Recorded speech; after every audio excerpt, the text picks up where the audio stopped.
सूफी मत एक बगावत है। सभी धर्म बगावते। धार्मिक होने का अर्थ ही बगावती होना है। और जो विद्रोह नहीं जानता वो जीवन के परम सत्यों से सदा वंचित रह जाएगा। भीड़ के पीछे चलने वाला मंदिर तक कभी भी नहीं पहुंच सकता। वो रास्ता अकेले का है। वो मार्ग बीहड़ और निर्जन,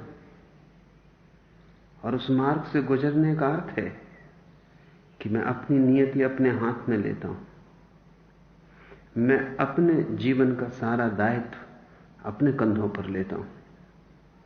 हम भीड़ के साथ राजी होते हैं क्योंकि वो सुविधापूर्ण है। और धर्म का सुविधा से क्या संबंध? धर्म तपश्चर्या है। हम समाज के पीछे चलते हैं क्योंकि यही आसान है। इसमें उपद्रव कम, मुसीबत नहीं। भीड़, समाज, समूह, राज्य, राष्ट्र के साथ तुम जितने एक हो जाते हो उतने ही तुम अपनी निजता को खो देते हो। और धर्म का मूल्य निजता का मूल्य।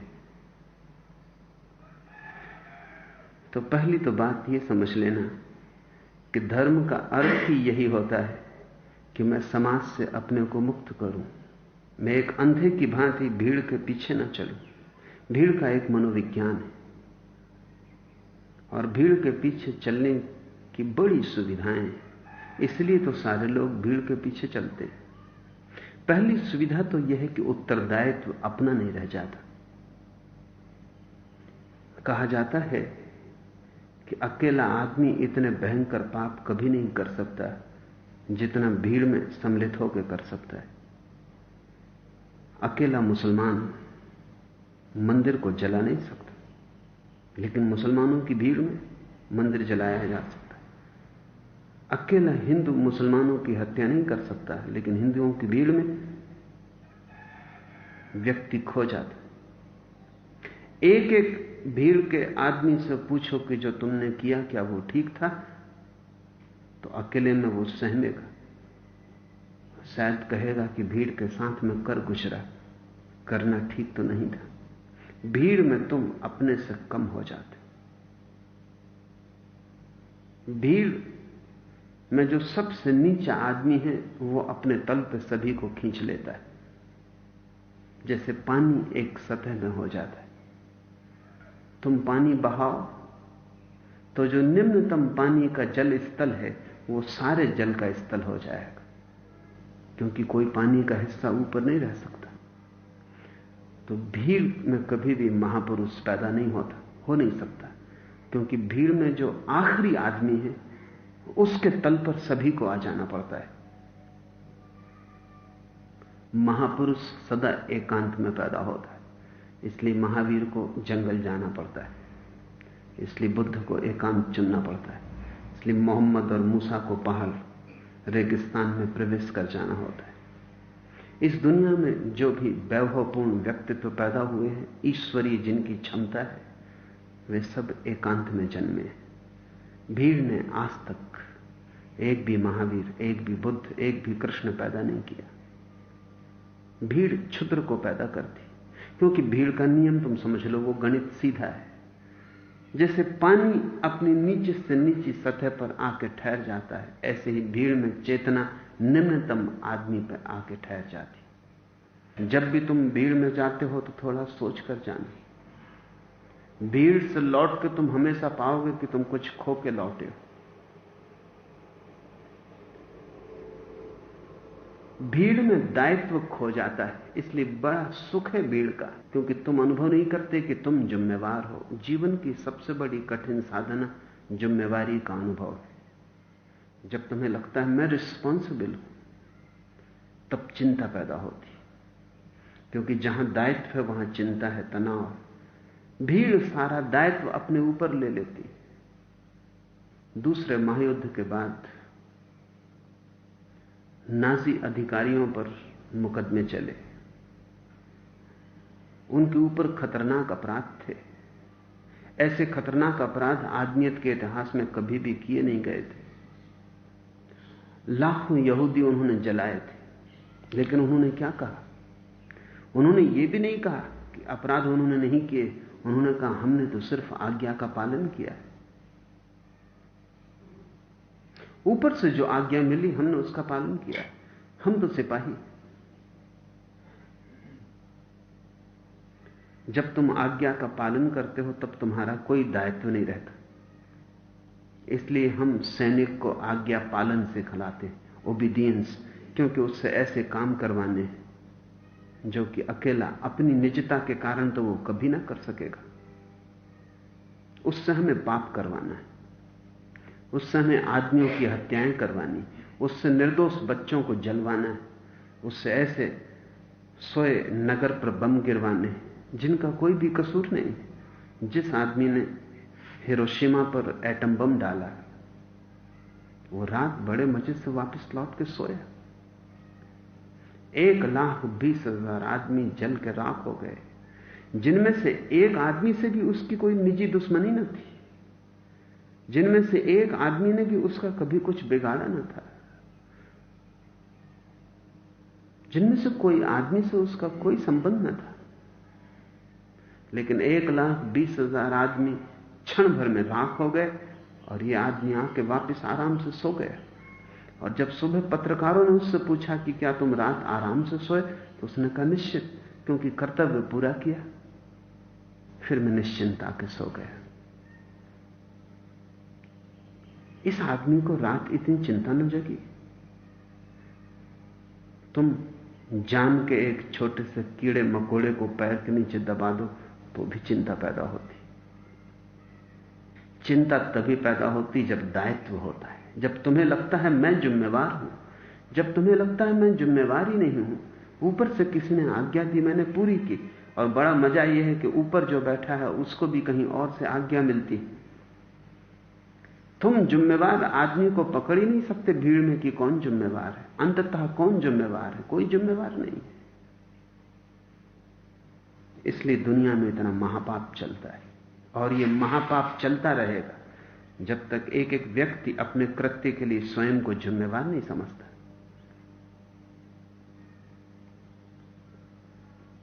भीड़ के साथ जैसे तुम खड़े हो जाते हो तुम्हारी चिंता मिट जाती। तब तुम व्यक्ति नहीं हो, तुम हिंदू हो। तब तुम आदमी नहीं हो, तुम मुसलमान हो। तब तुम मनुष्यता तुम्हारे भीतर बुझ जाती। तुम भारतीय हो, पाकिस्तानी हो, आदमी नहीं हो। और धर्म का संबंध तुम्हारी आदमियत से।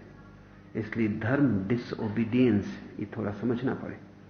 धर्म बगावत है। सैनिक और सन्यासी बिल्कुल विपरीत है, दो छोर। सैनिक है आज्ञा का अनुसरण, पालन, ओबीडियंस। सन्यासी है डिसओबीडियंस, समस्त आज्ञाओं का उल्लंघन। सैनिक और सन्यासी विपरीत छोर। इनसे ज्यादा विपरीत छोर तुम न खोज सकोगे, क्योंकि सैनिक कहता है जो आज्ञा है, जो आज्ञा हो उसे वो यंत्रवत पूरी करता है। वो जरा भी अनुभव नहीं करता कि मेरा कोई हाथ है या मेरा कोई पाप है, मेरा कोई जुम्मा ही नहीं। मैं तो कि यंत्र हूं। तुम आज्ञा देते हो लेफ्ट टर्न तो लेफ्ट टर्न, तुम कहते हो रुक जाओ तो मैं रुक जाता हूं। और सैनिक यंत्रवत होते चले जाते हैं, क्योंकि जितनी बड़ी चेतना पैदा करनी हो उतना बड़ा दायित्व लेना जरूरी है। विलियम जेम्स एक दुकान पर बैठा हुआ था, बड़ा मनोवैज्ञानिक था, और अपने एक मित्र से बात कर रहा था कि सैनिक कैसे धीरे धीरे यंत्रवत हो जाता है। तभी बाहर एक सैनिक जा रहा था, अंडों की एक टोकरी अपने सिर पे लिए, और विलियम जेम्स ने जोर से चिल्ला के कहा अटेंशन। वो आदमी टोकरी को छोड़ के अटेंशन खड़ा हो गया। सारे अंडे बिखर के फूट गए रास्ते पर। वो आदमी बहुत नाराज हुआ। उसने कहा किसने ये अटेंशन कहा है? किसने कहा सावधान? उस आदमी को सेना छोड़े 10 साल हो चुके थे। वो रिटायर्ड सैनिक था, पहले महायुद्ध में के समय की घटना है। लेकिन विलियम जेम्स ने कहा कि हमें हक है कि हम कुछ भी कहें, तुम्हें क्या जरूरत है सुनने की, या तुम्हें क्या जरूरत है मानने की। उसने कहा यह हमारे बस में थोड़ी। जब सुना सावधान, अटेंशन, तो यंत्रवत खड़ा हो गया। यह कोई होश का तो सवाल नहीं है, बेहोश हालत है। सैनिक की पूरी तैयारी बेहोशी के लिए है, क्योंकि होश तो फिर वो पूछेगा कि जिस आदमी को मैं गोली से छेद रहा हूं इसने बिगाड़ा क्या है, जिस आदमी को मैं मार डाल रहा हूं इसका कसूर क्या है। अगर सोचेगा तो खतरा है, अगर विचारेगा तो मुश्किल है। अंधे की तरह अनुसरण सैनिक का लक्षण। उतना ही कुशल सैनिक होगा जितना मूर्छित होगा। इस मूर्छा को पैदा करने के लिए बड़ा आयोजन करना पड़ता है। वर्षों तक हम सैनिक को लेफ्ट राइट करवाते हैं, कोई भी नहीं पूछता कि क्यों। आखिर जिंदगी इस मूर्खता में क्यों खराब की जा रही। लाखों लोग जमीन पर सिर्फ लेफ्ट राइट कर रहे हैं, बाएं घूमो दाएं घूमो, और वर्षों तक रोज घंटों कर रहे हैं। लेकिन इसके पीछे राज है, यह व्यर्थ नहीं हो रहा है, यह जानबूझ के करवाया जा रहा है, क्योंकि इस आदमी की चेतना को छीन करना है, इसे यंत्रवत बनाना है, इसे मूर्खतापूर्ण आज्ञाओं को मानने के लिए राजी करना है, अर्थहीन आज्ञा के लिए राजी करना है। बाएं घूमो तो सैनिक यह नहीं कहता कि क्यों घूमूं, जरूरत क्या है। घूमना यानी घूमना, प्रश्न नहीं उठाना। अगर सैनिक ने प्रश्न पूछा वो व्यर्थ है। मैंने सुना है कि एक दार्शनिक एक बार सेना में भर्ती हो गया, सोच विचार का आदमी था, सेना के बिल्कुल योग्य नहीं था, क्योंकि सोचने विचारने वाले की कहां सेना में जरूरत है। और जब उससे कहा गया बाएं घूमो तो सारे लोग घूम गए, वो खड़ा ही रहा। तो उसके सेनापति ने पूछा कि तुम अब खड़े किस लिए हो। उसने कहा मैं सोच रहा हूं कि क्यों बाएं घूमूं, क्या प्रयोजन, कोई कारण नहीं दिखाई पड़ता, और बिना सोचे मैं कुछ भी नहीं कर सकता हूं। जब तक मैं सोच ना लूं, जब तक मैं निर्णय ना करूं, तब तक मैं कुछ भी नहीं कर सकता हूं, मैं बाएं भी नहीं घूम सकता। बड़ी कोशिश की गई लेकिन व्यर्थ था उस आदमी को बाएं दाएं घुमाना। लेकिन वो भर्ती तो हो गया था, तो उसे सैनिकों का जो भोजनालय था वहां रख दिया। पहले ही दिन उसके लिए मटर के दाने अलग अलग करने को दिए कि बड़े दाने अलग, छोटे दाने अलग। घंटे भर बाद जब उसका सेनापति आया तब वो आंख बंद किए ध्यानमग्न मटर के दानों को सामने रखे बैठा था। अभी उसने शुरू नहीं किया था। उसके सेनापति ने उसे हिलाया और कहा कि क्या कर रहे हो, ये छोटा सा काम भी नहीं होता। उसने कहा कि मैं सोच रहा हूं, कुछ दाने बड़े हैं माना, और कुछ दाने छोटे हैं वो भी माना, कुछ मझोल हैं उनको किस तरफ करना। और जब तक बात साफ ना हो जाए तब तक मैं हाथ नहीं हिला सकता। इस आदमी को सेना के बाहर निकालने के सिवा कोई उपाय न था, क्योंकि जो इतना सोचता हो इसको मूर्खतापूर्ण कृत्यों में लागू नहीं किया जा सकता। इसलिए जितनी कम बुद्धि हो, जितना कम विचार हो, उतना अच्छा सैनिक तैयार होता है। वो सैनिक की जरूरत नहीं, अयोग्यता है सोच विचार, क्योंकि सोच विचार का अंतिम अर्थ दायित्व का बोध है। मैं जिम्मेवार हूं और अंततः मुझसे पूछा जाएगा कि तुमने क्यों किया। और तब मैं क्या कहूंगा, परमात्मा के सामने मैं क्या कहूंगा, यह हत्या मैंने की, यह बम मैंने फेंका। सैनिक कहेगा आज्ञा थी, मैं तो कुछ भी नहीं हूं, जो आज्ञा थी वो मैंने पूरी की, मेरा कोई जिम्मेवारी नहीं, मेरा कोई पाप नहीं। सन्यासी इससे विपरीत छोर है। सन्यासी कहता आंख की पलक भी मेरी हिलती है, और उससे भी अगर कोई कीटाणु मर जाता है तो वो मेरा जिम्मा है। रास्ते पे मैं चलता हूं और चींटी दब जाती है तो वो मेरा दायित्व है। एक तरफ महावीर जैसा सन्यासी जो पैर फूंक फूंक के रखता है, जो गीली जमीन पर पैर नहीं रखता क्योंकि गीली जमीन पर कीटाणुओं के होने की संभावना ज्यादा है।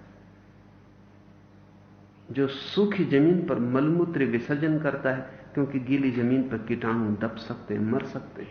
जो रात में करवट नहीं बदलता क्योंकि करवट बदलने से हो सकता है कुछ कीड़े मकोड़े इस बीच आ गए हों और तुम करवट बदलो, रात में वो दब जाएं, तो जो एक ही करवट सोता है। जो रात में चलता नहीं क्योंकि अंधेरे में किसी के जीवन का खतरा है, जिम्मेवार मैं हूं। ये महावीर सन्यास की परम प्रतिमा है। सन्यास का अर्थ हुआ कि सारा दायित्व मेरा है, मैं बहाने नहीं जुटा सकता है कि किसी ने आज्ञा दी, क्योंकि अंततः आज्ञा दी यह सवाल नहीं है, तुमने मानी यह सवाल है। जिस आदमी ने हिरोशिमा पर बम फेंका, क्या वो ये नहीं कह सकता था कि मैं बम नहीं फेंकूंगा? यह हो सकता था इसका परिणाम होता उसे गोली मार दी जाती, लेकिन ठीक था। मैं गोली से मर जाना पसंद करूंगा, लेकिन 1,20,000 लोगों को अकारण मारने के लिए मैं तैयार नहीं हूं। लेकिन तब यह आदमी सैनिक नहीं होता, सन्यासी हो जाता। तब इस दुनिया के सामने भला यह अपराधी होता, लेकिन परमात्मा के सामने इसकी गरिमा का कोई अंत न था। इस पृथ्वी पर शायद इसे कोई भी न पूछता, लेकिन उस दूसरे लोक में यह प्रथम होता। जीसस ने बार बार कहा है, जो इस जमीन पर प्रथम खड़े हैं, समझ के रहना कि मेरे परमात्मा के राज्य में तुम अंतिम हो जाओगे, और जो यहां अंतिम खड़े हैं जिन्हें कोई पूछता नहीं, वे मेरे परमात्मा के राज्य में प्रथम हो जाएंगे।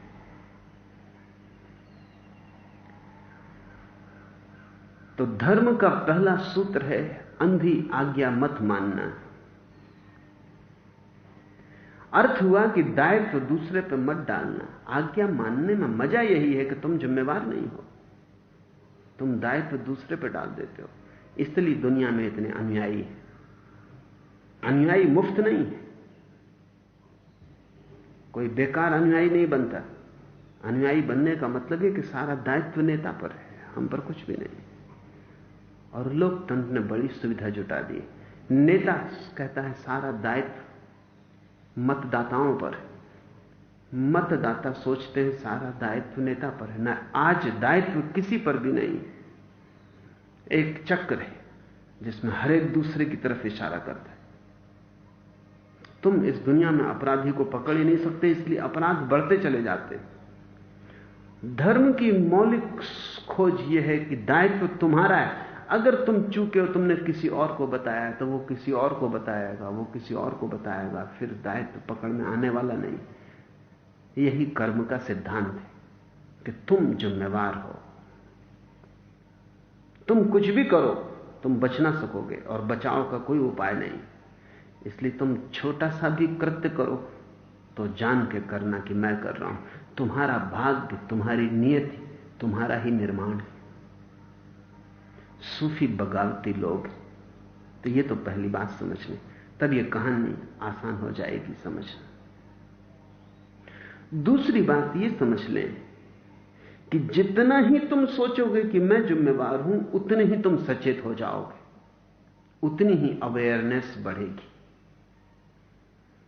उतने ही तुम चौंक कर जियोगे, उतनी ही सावधानी, सावचेतता रहेगी। जितना ही तुमने सोचा कोई और जिम्मेवार है, तुम उतने ही आसानी से सो सकते हो, तब कोई भय नहीं। आधुनिक मनोविज्ञान ने दुनिया में अपराध करने के लिए बड़ी सुविधा जुटा दी। इस सदी में जो बड़ी से बड़ी खोजें हुई वो 3 हैं, और इस सदी में जिन 3 खोजों का बड़े से बड़ा परिणाम हुआ है, वो परिणाम है मनुष्य को सारे उत्तरदायित्व से मुक्त कर देना। एक तो खोज की न्यूटन और उनके साथियों ने कि जगत नियमबद्ध है और नियम यांत्रिक है, अपवाद कोई हो नहीं सकता, नियम के बाहर जाने का कोई उपाय नहीं।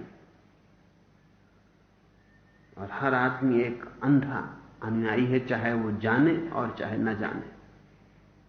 मनुष्य है ही नहीं, मशीन है। अगर तुम यंत्र हो तो कैसी अपराध का भाव, तब तुम्हारी चेतना को कोई पीड़ा नहीं होती। चेतना है ही नहीं, सब यंत्र है, पदार्थ है। फिर दूसरी खोज की फ्रायड ने, और वो खोज ये थी कि जब भी तुम पाप करते हो तो तुम जिम्मेवार नहीं हो। बचपन से तुम्हें जिस तरह तैयार किया गया, वो शिक्षण की पद्धति, माता पिता, परिवार, वे जिम्मेवार हैं, तुम जिम्मेवार नहीं हो। माहौल, वातावरण जिम्मेवार है, तुम्हारे आसपास की हवा जिम्मेवार है। अगर तुम चोरी करते हो तो तुम कुछ और कर ही नहीं सकते।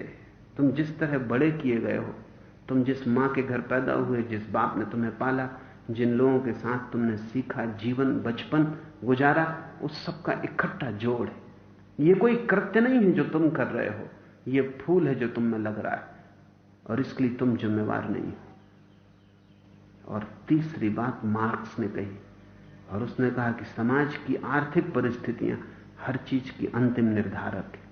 आदमी चोर है क्योंकि गरीब है, बेईमान है क्योंकि भूखा है, शोषण है इसलिए पाप है, और जब दुनिया में कोई शोषण ना होगा तो कोई पाप ना होगा। इन तीन धारणाओं का प्रभाव है कि आज जमीन पर जितने अपराध हो रहे हैं उतने कभी भी नहीं हुए थे, और इन अपराधों के सिलसिले को तोड़ना मुश्किल है, क्योंकि यह अपराधी अपने को अपराधी मानता ही नहीं। महावीर, बुद्ध, मोहम्मद, कृष्ण, जरथुस्त्र, उनकी सारी शिक्षाएं बिल्कुल विपरीत है। वो कहते हैं हर कृत्य के लिए तुम जिम्मेवार हो, और अगर उनके विश्लेषण को हम समझें तो वो कहते हैं तुम जिस मां बाप के घर पैदा हुए वो भी तुम्हारा चुनाव है, वो भी तुम्हारी आत्मा ने चुना कि तुम इस गर्भ को ग्रहण करो, वो भी आकस्मिक नहीं। तुम जिस समाज में आए वो भी तुम्हारा ही निर्णय है कि तुम ब्राह्मण के घर पैदा हुए कि शूद्र के घर, वो भी तुम्हारी आकांक्षाओं का सम्मिलित फल है, पर जिम्मेवार अंततः तुम ही हो। तुम गरीब हो या अमीर हो तो भी तुम्हारा ही चुनाव है। तुम अंततः केंद्र में हो अपने जीवन के, तुम्हारे सारे कृत्य परिधि पर हैं और तुम निर्णायक की तरह केंद्र में हो। एक लिहाज से तो यह बड़ा खतरनाक भी लगता है और भयभीत करने वाला है, क्योंकि सभी चीज के लिए तुम जिम्मेवार हो तो बड़ी चिंता पैदा होगी। लेकिन दूसरी तरफ से देखने पर यह बड़ी गरिमा की बात है कि तुम ही जिम्मेवार हो। इससे तुम्हारा मूल्य है, तुम कीमती हो, और तुम चाहो तो क्रांति कर सकते हो, और सारी दुनिया में क्रांति की जरूरत नहीं है। तुम्हारी क्रांति के लिए तुम अपने को बदल सकते हो।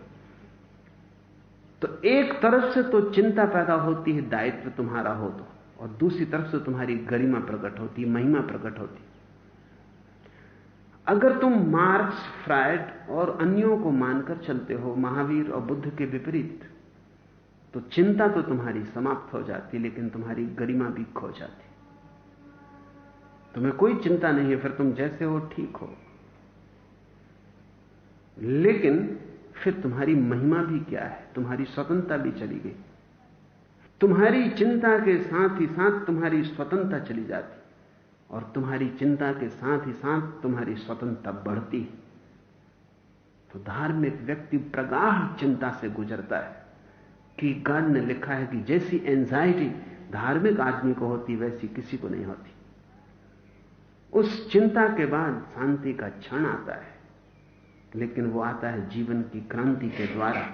दायित्व दूसरों पर फेंक दे के भी शांति आती, लेकिन वो शांति मरघट की शांति, तुम बचे ही नहीं, तुम दो कौड़ी के हो गए। जिस दिन तुमने कहा कि मेरे कृत्यों के लिए कोई और जिम्मेवार है, उस दिन तुम समाप्त हो गए, उस दिन से तुम्हारा कोई मूल्य नहीं।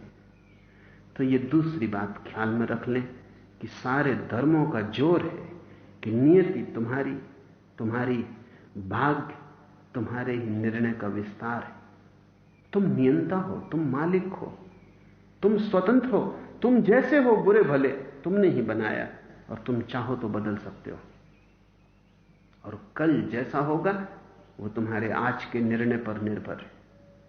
कोई दूसरा तुम्हें चला नहीं रहा, तुम अपने ही पैरों चल रहे हो। कोई तुम्हें धक्का नहीं रहा, तुम खुद ही अपनी आकांक्षाओं के बल यात्रा कर रहे हो। तुम्हारी महिमा है, तुम मूल्यवान हो, क्योंकि निर्णय का केंद्र तुम्हारे भीतर है। निर्णय का केंद्र ही आत्मा है। इसलिए मार्क्स और फ्रायड आत्मा को नहीं मान सकते, क्योंकि जब निर्णय का केंद्र ही तुम्हारे भीतर नहीं तो कैसी आत्मा। ये दो बातें ख्याल में लें, फिर हम इस कहानी के एक एक शब्द को समझने की कोशिश करें। एक बादशाह को ख्याल था कि उसने जो जाना और माना है वह सही है। एक अर्थ में वह न्यायप्रिय भी था। जिनके पास भी थोड़ी शक्ति आ जाती है उन्हें यह वहम पैदा होना शुरू हो जाता है कि उन्होंने जो भी जाना और माना है वो सही है। इसलिए तो लोग शक्ति की इतनी खोज करते हैं, राजनीति की इतनी दौड़, क्योंकि सिंहासन पर पहुंचकर तुम जो कहो वही सत्य हो जाता है। दुनिया में सत्य की खोज दो तरह से हो सकती है। एक तो तुम सत्य को खोजने निकलो, तब शायद तुम्हें सब सिंहासन छोड़ देने पड़े, क्योंकि खोज इतनी कीमती है कि सिंहासनों पर बैठ के हो नहीं सकती, और खोज इतनी गहरी है कि सिंहासन पर बैठा हुआ वहां तक पहुंच नहीं सकता। जो सत्य की खोज पर जाता है सिंहासन छोड़ देता है। एक तो खोज है महावीर और बुद्ध की, और दूसरी खोज यह है कि तुम सत्य चाहते हो, सिंहासन पर पहुंच जाओ, क्योंकि सिंहासन पर पहुंच के तुम जो भी कहोगे तुम्हारी ताकत की वजह से लोग उसे सत्य मानेंगे, और तुम्हें भी वहम पैदा होगा कि जब इतने लोग मानते हैं सत्य, तो जो मैं कहता हूं वो सत्य होना चाहिए। नेपोलियन का प्रसिद्ध वचन, तो उसने कहा I am the law, I am the state. मैं हूं कानून, मैं हूं राज्य, तो मैं जो कहूं वही कानून, कोई और कानून नहीं।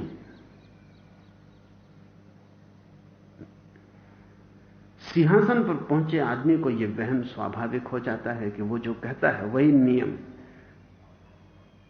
या तो तुम सत्य के अनुसार हो जाओ, और या तुम इतने ताकतवर हो जाओ कि तुम दावा कर सको कि सत्य मेरे अनुसार। बस ये दो ही खोज, राजनीति और धर्म दो ही यात्राएं। इसलिए राजनीतिक कभी धार्मिक नहीं हो पाता, और धार्मिक का राजनीतिक होना असंभव। यात्रा ही अलग है। एक शक्ति की खोज है और एक शांति की, एक सत्य की खोज है और एक सिंहासन की। सत्य की खोज में सूली तो भला मिल जाए, सिंहासन कभी भी नहीं मिलता, और सिंहासन की खोज में सिंहासन ही मिलता है, सत्य कभी नहीं मिलता। लेकिन जिसके पास ताकत है वो लोगों को झुका सकता है, मनवा सकता है, और उसकी ताकत के कारण इंकार करना असंभव होगा।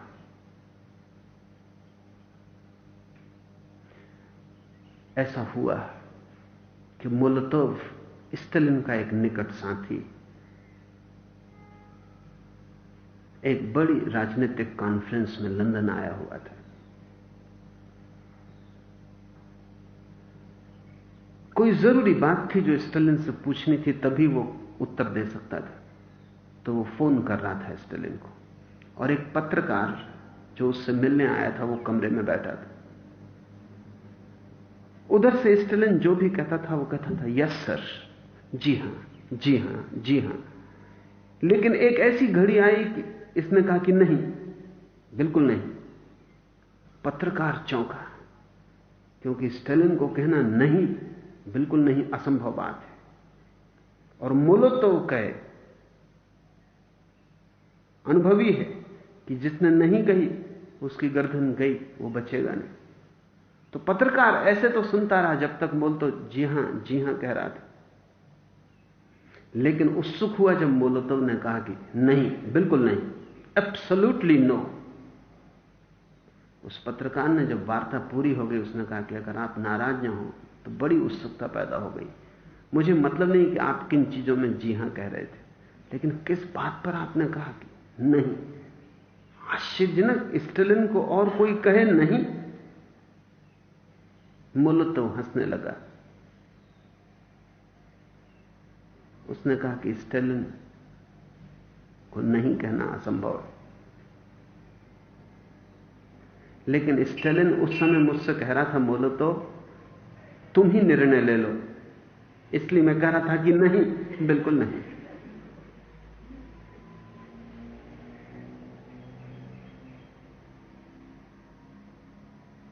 जिसके पास शक्ति है वो तुमसे हां कहलवा सकता है, चाहे वो तुम्हारे हृदय से आए या ना आए, लेकिन वो तुम्हें मजबूर कर सकता है।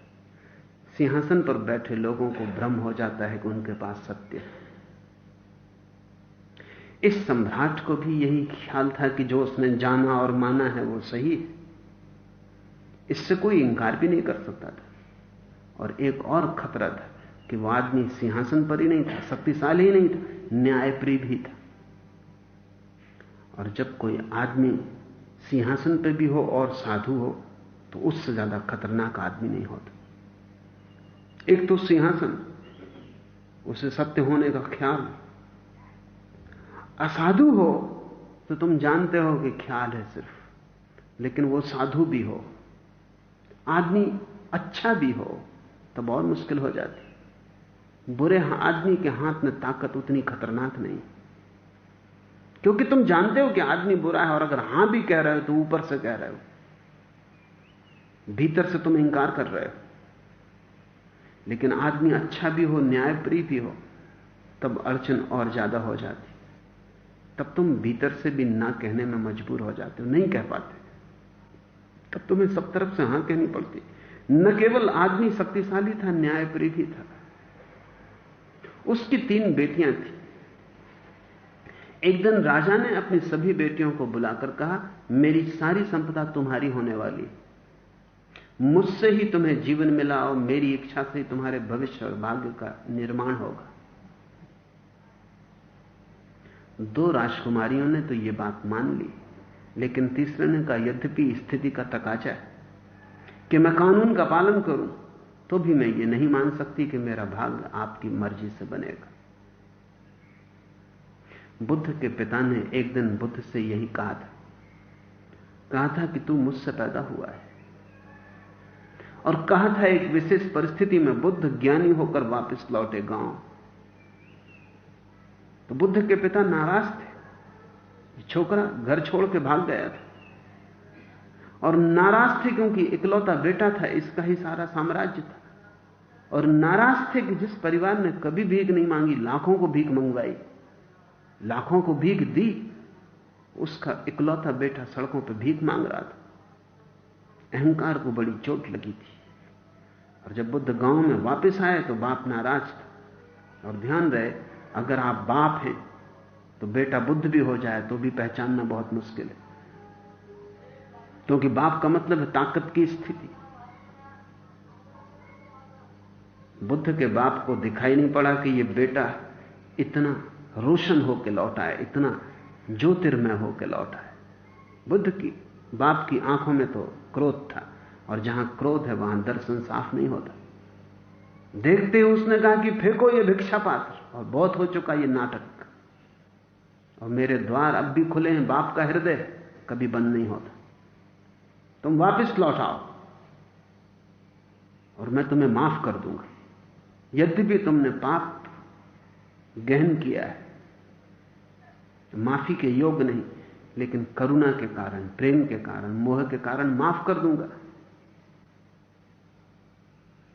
बुद्ध ने कहा, आप गौर से तो देखें, क्योंकि जो बेटा आपका घर छोड़ के गया था वही वापस नहीं लौटा। ये कोई और ही आदमी है जो सामने खड़ा है, क्योंकि मैं आपसे निश्चित कहता हूं वो मर चुका है जो गया था, और जो आया है इससे उसका कोई भी संबंध नहीं। देह शायद एक हो, लेकिन भीतर का निवासी बिल्कुल बदल गया है। मकान पुराना हो, मालिक वही नहीं। आप एक बार गौर से तो देखें। आप मुझे पहचानने की कोशिश करें। बाप ने कहा, मैंने तुझे पैदा किया और मैं तुझे पहचानने की कोशिश करूं। मुझसे भली भांति तुझे कौन जानता है?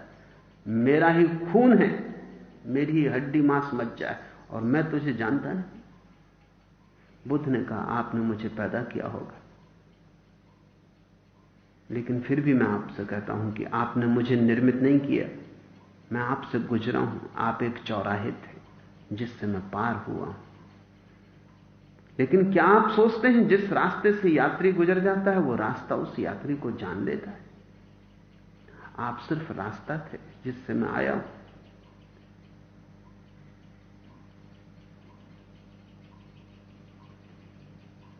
ये अनहोनी सी बातें जो किसी बेटे ने कभी किसी बाप से नहीं की,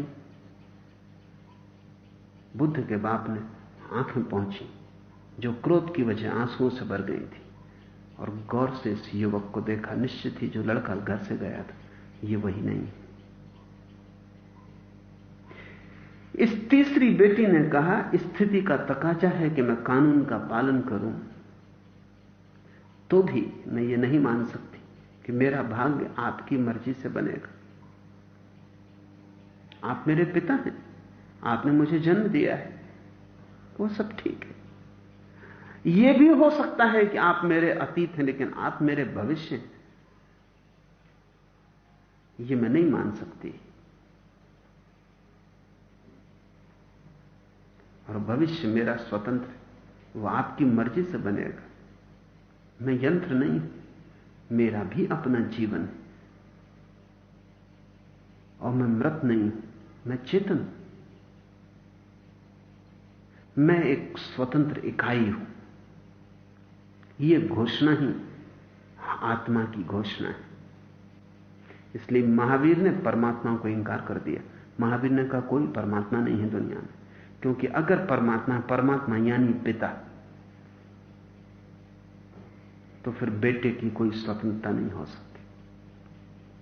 और अगर परमात्मा ने बनाया है आत्मा को, तो जो चीज बनाई गई है वो कल मिटाई भी जा सकती है। इसलिए फिर आत्मा की कोई शाश्वतता नहीं। और अगर परमात्मा ने ही आत्मा को बनाया है, तो तुम्हारे प्रयास तुम कितने ही करो व्यर्थ हैं, क्योंकि परमात्मा तुम्हारी स्थिति को कभी भी बदल दे सकता है। तुम कितना ही पुण्य करो वो तुम्हें पाप में डाल सकता है, और तुम कितने ही पाप करो वो तुम्हें पुण्यात्मा बना सकता है, क्योंकि अंतिम मालिक वही है, उसने तुम्हें बनाया है। परमात्मा को धार्मिक लोग पिता कहते हैं, महापिता कहते हैं। सारी दुनिया में वो प्रतीक है पिता का, वो सोचने जैसा है। साधारण पिता तो इतना ही कह सकता है कि तुम मुझसे पैदा हुए, मैंने तुम्हें बनाया, ये दावा नहीं कर सकता। अगर बिल्कुल अंधा हो तो ही कर सकता है। लेकिन अगर परमात्मा पिता है तो वो ये भी दावा कर सकता है कि मैंने तुम्हें बनाया, तुम मुझसे पैदा नहीं हुए हो, मेरे ही निर्माण हो। सारे धर्म यही तो कथा कहते हैं कि उसने मिट्टी की मूर्ति बनाई, फिर श्वास फूंक दी और आदमी निर्मित हो गया। महावीर ने कहा, अगर ऐसा कोई परमात्मा है तो मनुष्य की सारी गरिमा खो जाती, क्योंकि तब स्वतंत्रता नहीं है, और तब फिर पाप या पुण्य का कोई अर्थ नहीं। फिर मैं अपने को मुक्त करने की चेष्टा करूं वो भी व्यर्थ है, क्योंकि अगर यही सच है कि कोई भीतर से तागे डाल रहा है और मैं कठपुतली की तरह नाच रहा हूं, तो कठपुतली का क्या स्वतंत्रता? फिर कठपुतली चोर हो कि साधु हो, ये धागे खींचने वाले पर निर्भर है।